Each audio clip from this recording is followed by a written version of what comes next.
Are you ready to get started on the September Civil War sampler blocks? This month we're going to be doing 5 blocks. They are 21, 23, 44, 45, and 46. This month's blocks are sort of a mixed bag of different blocks that you can make, but you'll see they're easier than you think they are. Now we're going to work a little bit out of order, from the easiest one to what I think is the most difficult one. So let's start with block number 23. Block number 23 is called the Comfort Quilt. This block is super easy to put together, and best of all, you can just follow the cutting instructions that are right here in the book. The assembly is pretty straightforward, but what you want to do is make your center section first, just as if it was sort of a 9-patch unit. So you'll have your squares with the rectangle in between, and then your rectangles with a smaller square in between, and then an identical unit to the top. Now you can see by the illustrations in the book that you have a choice of using one fabric and a background, or you can make it scrappy. Obviously, I've chosen to make mine scrappy. This is another one of those blocks where you have this small square in the center. So if you have something that you want to highlight, a little emblem or a little floral design or a crest of some kind that will fit inside that 1-inch finished square, then this is a great place to feature that. Now once you have your center section together, you're going to add your rectangles to the outside. And I've chosen to cut them out of a different fabric for this one. And then you're also going to add the rectangles to the top and the bottom, but you're going to add your squares to each side of those first. Now, when I add fabrics like this to a block, I would press these seams out and then this seam towards what's sort of a sashing almost around the center section of the block. So as long as these go this way and those go that way, all of your seams will nest. This is the completed block that I made for my scrappy quilt, and you can see that I have the light in the center and then a little bit darker background around the outside edge. The reason for that is in the original quilt, the sashing strips that go around the outside edge are very light on the edge and then a dark in the middle. So I like to keep the outside edge of my blocks a little bit on the dark side. Even though it's still a neutral and could be considered a background, I want it to be darker than the ones that I've set aside to use as my sashing strips. Up next is the Confederate Rose block, which is number 46 in your book. This block is in the back section that Barbara has labeled Piecing Challenges. But actually, I think this one is even easier than the blocks that we did last month. What makes this a piecing challenge are these little diagonal seams that are right here. The seam that goes across here and here is what's known as a Y seam. So you can see a little bit where it would form a Y right there. Those diagonal seams is what makes this block a challenge. But actually, you don't have to have those seams be a Y seam. You can straighten them out the way I've drawn on my in my book right here. I drew these red lines right there. So if you straighten those seams out, this unit is actually a square inside a square, which is very easy to put together. Now the reason that Barbara would have put this in the piecing challenge is because if you were using a fussy cut fabric or a decorative fabric that you wanted things to join up in a specific way, you can see that in this block, the lady that made it actually had her vines meet like this and form this cute little design. So she needed a diagonal seam right there to take advantage of that. But if you choose a fabric that you're not concerned about, then you don't have to worry about Y seams for this block, which will make it super easy to put together. Now, working from the outside in the instructions, Barbara has you cut your squares 2 7/8. I went ahead and rounded mine up to 3. And then for B, she said 1 7/8 by 6 7/8. I went with 2 by 7 1/2 because it's just easier to cut. But you also notice that she says here that you can use the patterns on page 104. So back here in the very back of our book, there are template pages. And this is the B section for the Confederate Rose block. Now you can see by the little drawings that I've made inside my book, what I did was I measured this off, continued it so that I know that if I cut this section, I could use a 5-inch square cut diagonally one time for that section and then just clip the corner. So that's what I've done for pieces B and C. So that's this list of cutting instructions that are right here. And I'll insert a blue screen here so you can see how I've done mine. But if you want to use the diagonal seams, you're more than welcome to do that. But if you need it to be a little bit easier, then let's put it together my way. So you'll see how I did it.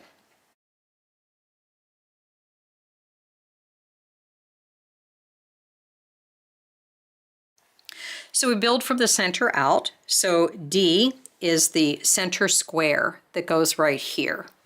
Now, in order to put the triangles, the C, around the outside edge, instead of using the template with the diagonal cuts on it, I'm just going to go ahead and sew a triangle. And these were cut from squares, so I used 5-inch squares for this. No, I'm sorry, I used 4 3/4 inch squares, which is pretty much exactly what you need to have. But if you would like to round up to 5 so that you have a little bit more to trim, that's perfectly fine. But you just want to center this. So if I take this, fold like this, and put those on here, then I can line the point of my triangle up right there with the center line, and then I'm going to sew this square on here. I'm going to put one on both sides. So let me get that done, and I'll be right back. So I've sewn my 2 triangles on, and now I've taken one of my rulers, lined it up, and trimmed so that it's even with the sides of my square. So that center square determines where things are trimmed. Now it's just a matter of adding this one and this one, doing the exact same thing. I'm going to line them up so that it's centered and then sew them on. Now these were 4 3/4 inch squares that I cut in half diagonally to add, and you'll see that I have room to trim around the outside edge. But if you want to round to 5, there's nothing wrong with that. So you can see that I've added my additional triangles on opposite sides.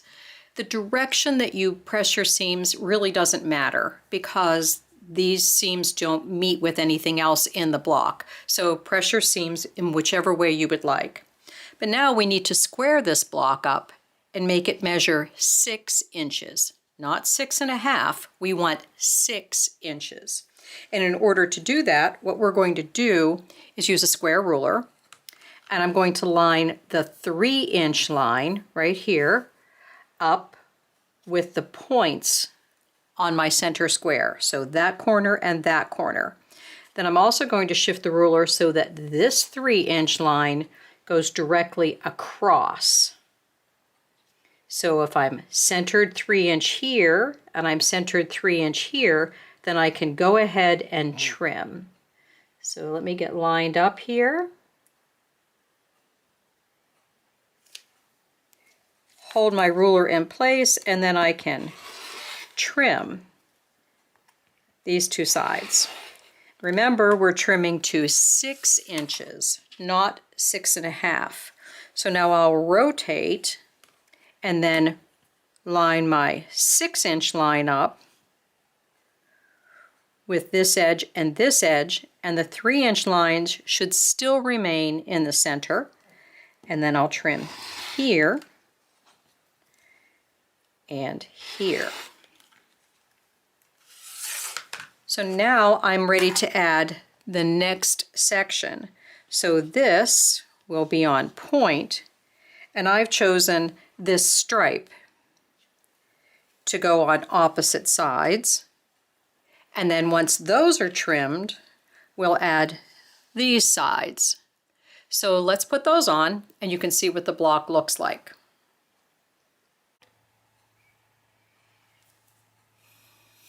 So you can see that I've added my B pieces to all four sides using the same method we did with the triangles. I added these two to opposite sides and then trimmed them even with my square. And then I added these. Now you can see that they're too short on the sides, and that doesn't matter because that side's going to be trimmed. See how my center square is a diamond shape right now? Well, it needs to be square. So we want to turn the block so that it looks like this. Now my corner triangles, which are A, are actually going to be added centered on these sides.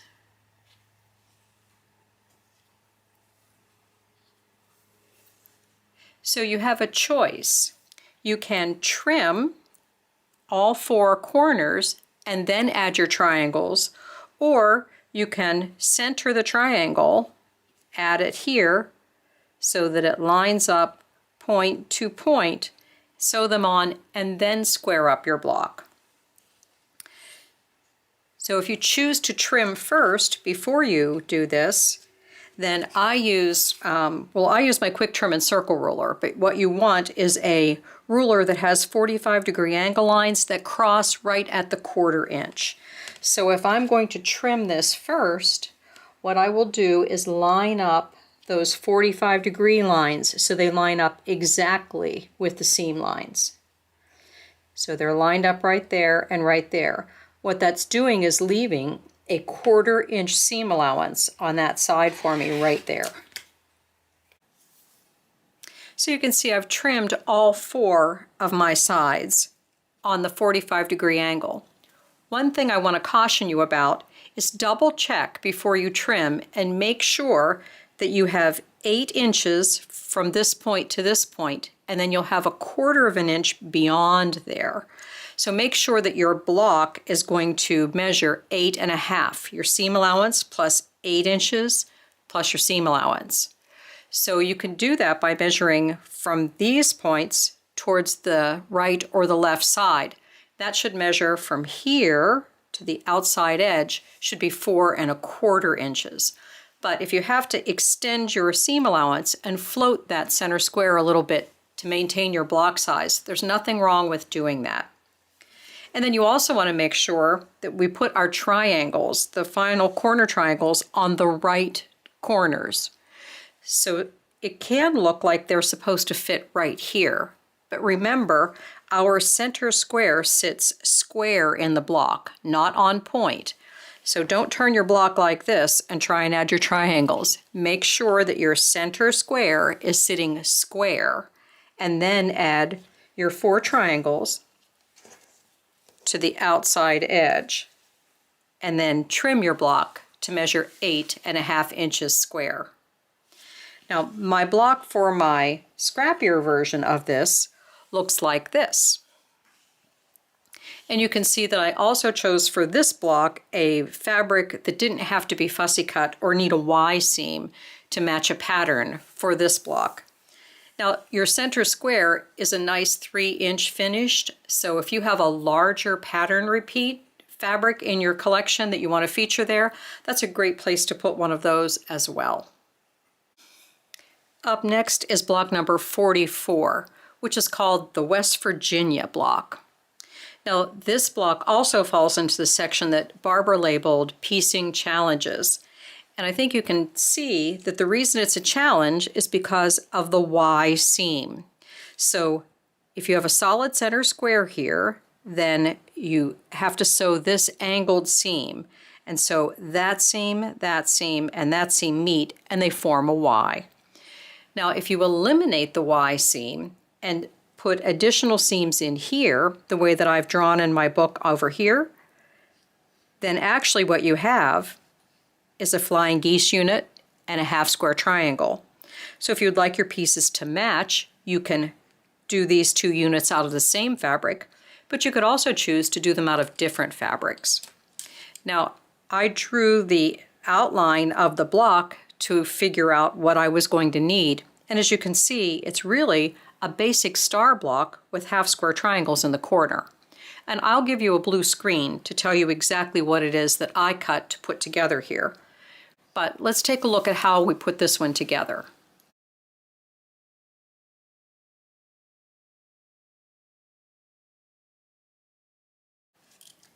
The center square is a large center square that's cut 4.5.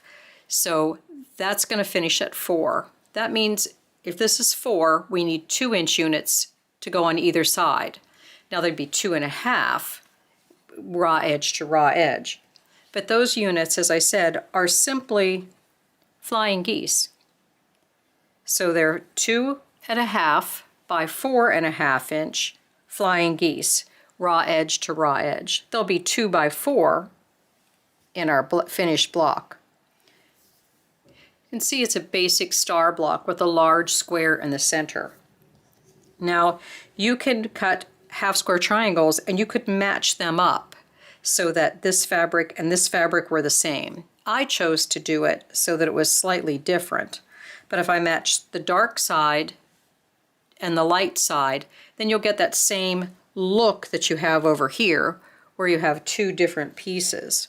So it's just a matter of rotating my triangles so that they match up. The dark side to the dark side and the light to the light.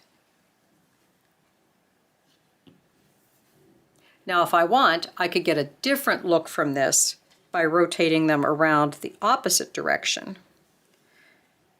So matching up the dark to the lights. So you can see you get kind of a different look to the block. So whichever way you would like to do it, or if you'd like to do the Y seams that Barbara has in the block, it works out perfectly. And there's really nothing to be afraid of Y seams. It's just a matter of where you have to start and stop sewing. So I encourage you to try the Y seams, but if you think that's just a little bit beyond what you can do, then put it together using the flying geese method. Now this is the block that I've made for my scrappy quilt so that you could see that I've matched my triangles together. Now generally I don't cut something apart if I have to sew the same color right back together again. So that's why I'm alternating it in the other block. But this is the look that you'll have if you decide that you're going to make your half square triangles to match your flying geese. Now we're going to turn the page back to block number 21, which is called Richmond. This is a very pretty block, and there's a lot of different varieties that you can make just with your color placement in this block. If you're making the 12-inch block, this block sort of makes sense because each one of these units would be 4 inches finished. So you have basically a 9-patch block here with a 4-inch finished center and then 4-inch units around it. If you're making an 8-inch block, it's not quite that clear because 8 divided into 3 sections would mean that each one of the sections measures 2.66 inches. And I'm not sure about your ruler, but mine doesn't have 1/3 inch markings on it. So it's difficult to cut a 2 2/3 inch measurement. So instead, I made some adjustments in the block. Now really, it's kind of a toss-up. If you've invested in the 1/8 inch ruler, then you can just cut the 1/8 that they have listed here and you'll be just fine. It will work out perfectly for you. But if you're not comfortable cutting 1/8 and you want to make some changes, then I've made some changes here and I'll give you a blue screen so you can see what I've done. But also, my block looks a little different.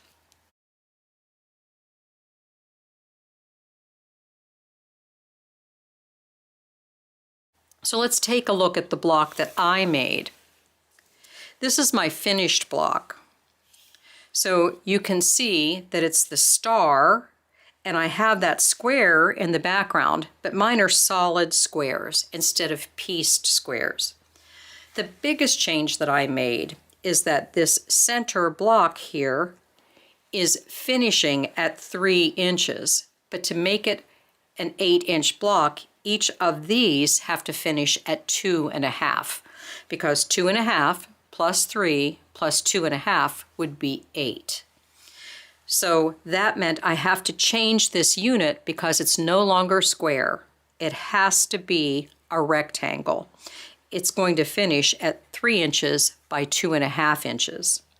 So the first thing that you would need to do is make this unit that's right here with the square in here.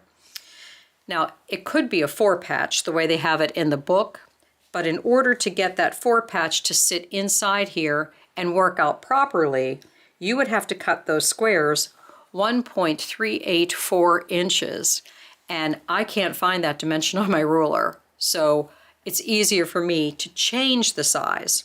So once again, I'll give you a blue screen and let you know what I did, but you want to take a look at both ways of making this block and decide which one you'd rather do. You might decide the 1/8 of an inch measurements are much easier. So the first thing that we're going to do is we're going to make this rectangle here. And in order to do that, we're going to take the small square that we're going to cut, and we're going to put it triangles of background fabric on either side. So I've centered these oversized triangles on each side. And the reason we want to put the background on first is because we want the points that we put on later to extend past. So they're going to go over top of here. So what I'm going to do, now that I've got my 2 triangles added on, is I'm going to go ahead and take my ruler and line it up like this so that it's lined up exactly on the edges here. And now I can go ahead and trim my corners. That's going to allow me to add my 2 point triangles centered on each side. Once I've had those added, they're going to look like this. So this is going to be my background, my star points, and my square that floats in the middle there. From that point, it's actually very easy to put this together. You have your center, then you'll have your points that go on all 4 sides once I've sewn the other one together. And then all you need are half square triangles for the corners. So we'll add the half square triangles here, here, here, and here. So let me go put my other set of points together and we'll finish this block. So I've added my 2 triangles and now it's time to square this up. And I thought before I completely square it up, I'll show you how I do that. So this needs to be finished at 2.5 by 3. So that means it has to be squared to 3 by 3.5. So to make my first cut, I want my points, I want that corner of the square 1/4 of an inch in. So I used my quick trim and circle ruler, which has these white lines that cross right at the 1/4 inch line. So lining those up like this so that they line up exactly on my seam lines right here and right here, then I can trim and then trim the excess away. Then rotate, and now I want this to be 3 inches across. So I'll line my ruler up like this, using this edge as my straight edge, and I'll trim the excess so that it's now 3 inches. Now I still need it to be 3.5 in this direction because it has to match the size of my center square. This ruler happens to be 3.5 inches wide, and all Creative Grids rulers have a centering line down the middle of them. So if I take that centering line and I can line one of my 45s up on the angle and the center line from point to point on that center square, so that means I can trim here. Now I like to trim on both sides, and of course you don't want to trim backwards. And rather than pick it up, I'm just going to take a second ruler. And this is one of those shop rulers. This one's from Corey Quilts and Yarn. And line it up like that right there, and then move this ruler out of the way. and trim here.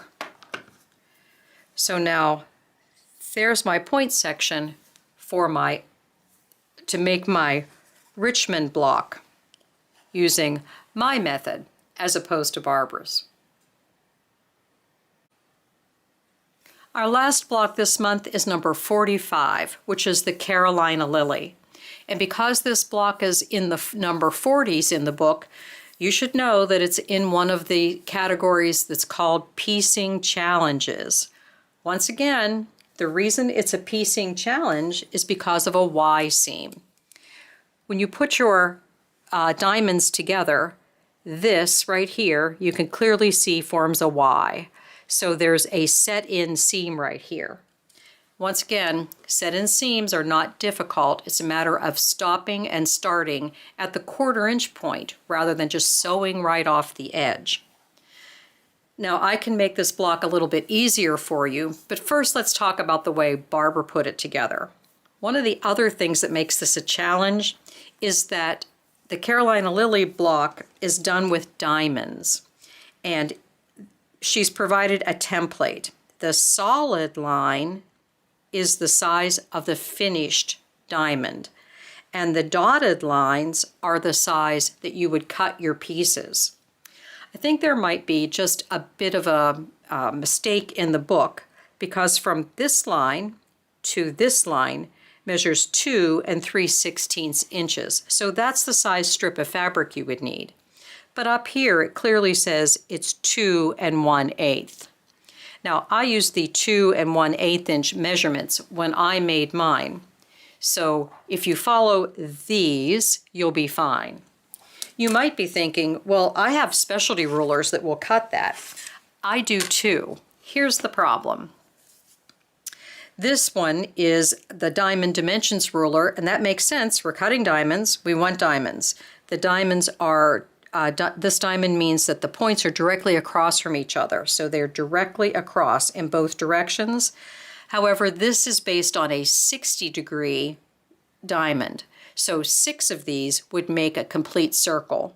Here we have a half of a star, so that's 4 points on that side. There would be 4 on the other, so we need a ruler that would cut 8 diamonds. Now, Edita does a ruler that's called the Alaska ruler, and this one does diamonds, and it does 8 of them. But this ruler doesn't match up with this template, so you'd have to make some adjustments there in order to decide what size you would like to cut, because it doesn't match with the template shape. There's also a 45-degree ruler that's by this one is Carla Alexander's. This is the spider web ruler. So it does the 8 pieces around as well. And you can use it to cut diamonds just by reversing. But this one as well does not match up. If I line up my black dotted lines there, you'll see that it comes out at an odd point. It doesn't line up on a specific line. So the spider web ruler is not correct either. I even own the Diamond Dimensions ruler by Erin Underwood, and this ruler is designed specifically for cutting diamonds. But I couldn't get this end of the ruler, which is designed for the diamonds, to line up with the template. So I went ahead and just used Barbara's measurements that are here in the book. So you may want to do that same thing too. But if cutting the diamonds is a problem, I do have an easier way to do it, but your block is going to look different. Now, before we go on to my instructions, what I want you to take a look at is the layout of the Carolina Lily block. Now, this is really a modified lily. There are some beautiful Carolina Lily blocks that you'll see, and this is just really a simplified version of one. But you've got a square in the corner, and then the 4 diamonds, some rectangles, and some other triangles. They've put a half square triangle down here to form a base. But this is really the base of the lily here. Now some people choose to put green on the outside, 2 diamonds, so that it forms leaves for your flower that goes in the center. But I do want you to take note of the stripes in this Carolina Lily block here. In this one that was made, they cut 2 identical diamonds, where if you want your stripes to run this way and then mirror image it, you have to cut mirror image diamonds. So when you cut your rectangles, you would take your stripes would run this way, and you would cut these two, and then on the second piece, you would cut in this direction so that you have mirror image pieces. That's what I did for my block. This is my block for the scrappy quilt that I'm doing. So this was the multicolored one. And you can see that my stripes here run in mirror image directions. So they form a V right there. Now this is the set-in seam that you have here and here and here to get this segment together. And if you're going to try that, one of the things I don't think she mentions in the instructions, because she doesn't really give you assembly instructions, is that from this raw edge to the raw edge over here, when you have just that segment assembled, should measure 6 inches cut from raw edge to raw edge. Not 6.5, but 6. And then your bottom triangle will go on perfectly, your points will meet, and then these are just rectangles and a half square triangle that makes it very easy to put together. But let's take a look at a simplified Carolina lily. To simplify the Carolina lily block, what we're going to do is break it down into units that are easily recognizable. So for this version of it, we're going to use half square triangles to form our diamonds instead of cutting an actual diamond shape. That allows us to make this unit as a flying geese and this one as what's a lot of times known as a cat's cradle. This unit has a lot of different names, but it's essentially a square with 2 triangles. Now, I chose to select the fabrics this way because the center of my Carolina lily has 2 matching points on it, so I cut them as one. But if you wanted 4 different colors, you could turn this unit into a half square triangle as well. So you would have these 2 match, these 2 match, these 2 match, and these 2 match for 4 different colors. So to start assembling your block, what you're going to want to make is this unit right here, and then 2 flying geese units, making sure that you have the color on the right side. They're on opposite corners here, and you'll need 1 square. So you'll sew your square to your flying geese to your center unit, and then your flying geese unit to the larger section to put that together to make your the floral section of your Carolina lily. So let me assemble that, and then we'll get right back to you. Once this top section has been assembled, you can see it looks very similar, but not quite the same as the Carolina lily block. See how the V here, these points all are the exact same distance from the center, where over here you have a much deeper V and then a shallower V here. So to get the points to work out right, it has a little bit of a different look to it. Now we're ready to add the larger triangle here, and I've sized it so that it's well oversized, because we'll put this on here, center it, sew and flip, and then we'll trim this unit.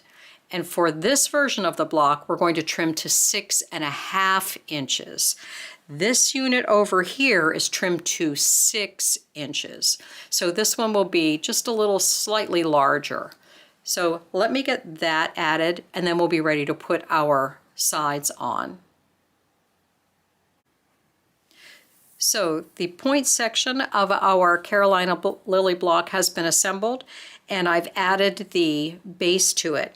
You can see that by changing dimensions, the size of the triangle here and the size of the triangle here are a bit different. So you might want to break this up by clipping the corner or making some other changes if you would like. But now assembling the block means that we'll be adding the 2.5 by 6.5 to this side, and then the 2.5 by 6.5 to the bottom with the half square triangle added to it.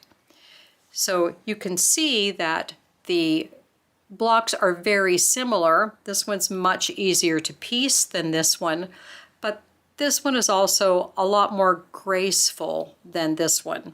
You don't have the thinning of the diamonds here because of the way the half square triangles are put together.